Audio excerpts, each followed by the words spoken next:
Hello, this is Eve Starr Millett with Eve Starr Fiber Arts up here at the Chalet Millett on May 1st, 2019.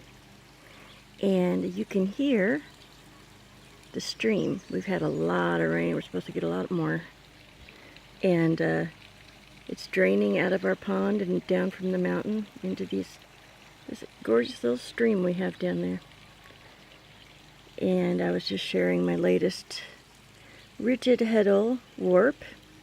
It is a half and half, as you can see. It's the same yarn in two different colors. One is a charcoal, the other is an off-white, and the content is 60% cotton, 40% like bamboo viscose. Give it a little more strength and not be quite so heavy.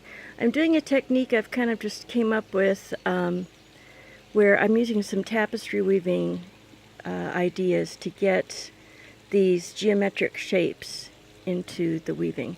And I just took a scarf off the loom and that I had done something like that with, and I really liked it. So I'm going to do the whole length. And over here you see our gorgeous view and my beautiful Yvette down there. And everything's finally blooming. It's kind of taken a while to get going, but we've had so much good rain that everything's doing great. We don't have a lot of clematis on this side yet, but we do on the other. Hold on.